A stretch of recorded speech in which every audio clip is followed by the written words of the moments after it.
When it comes to AI to create content, like it's one of my favorite topics to discuss right now.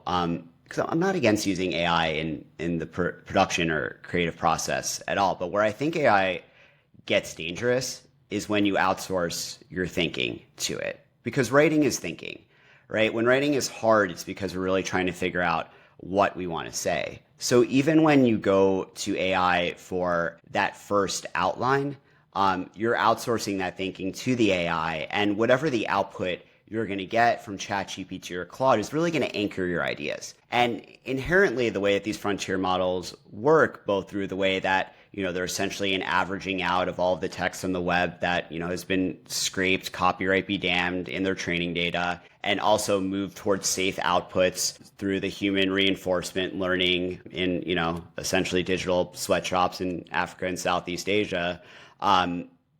That all sucks the ideas and output into what I call this sort of vortex of mid, where the ideas, even with the best prompting, aren't going to be truly original. They're not going to be completely unoriginal, but they're going to be just kind of mid.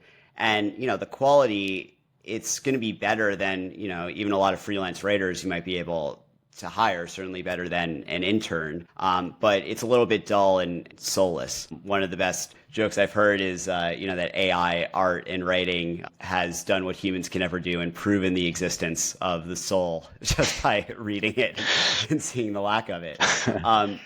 AI might be able to write, but it can never be a storyteller. I do think that people are going to gravitate towards content that they feel like is created by a human. And that's what those stories and even some of those imperfections in human created content give you.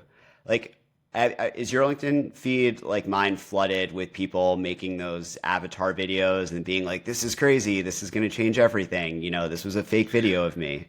Yeah, I've got a lot, and I've also talked to some folks who work at some of those companies who are making those avatars, and have offered to use that. But my very last conversation was about like whether or not that's an appropriate use of the technology. Like if you were, let's say you're not great at public speaking and you just want to get something out and you want it to be as polished as it can be, do you create a digital twin, feed it a script, and then just have this like super polished, almost magical like version of yourself? I mean, if we're using AI to create a custom, resume so we can put our best foot forward, I don't know. I don't know where the line is drawn. I just don't know who wants that, right? I think it's a nobody wants this scenario.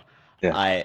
The only type of content that works with those digital twins is the ones pointing out that this is novel. Like, hey, I created this video of my digital twin that's talking to you right now. Isn't this crazy? Right? That's the one type of content with that works. I don't think anyone is going to look to follow a creator who's constantly creating uncanny valley content using their digital twin over and over again. Like, you're just sort of losing that sense of trust and authenticity. As AI hit, a lot of the big focus that I've had is really exploring what are the skills that are going to be most important in the age of AI. And as I dug into this for a lot of my future of work research at A-Team, the conclusion that I came to was that storytelling would actually be the super skill for this next age. Because as we moved into an era in which machines could do the technical tasks and skills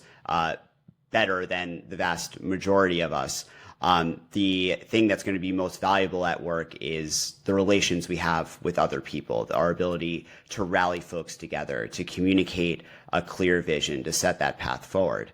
And these are all the skills that we've long derided as soft skills, right? Things like empathy, communication, leadership. And if you really look at the course of human history, of the way that these skills develop throughout our lives, the way that our brains work at a fundamental level, storytelling is the super skill that powers all of these different soft skills. So I've been writing a lot about how to really think about the role that storytelling and your own creative work plays in this next age of AI, and what the future of storytelling looks like in this next era that we're entering into.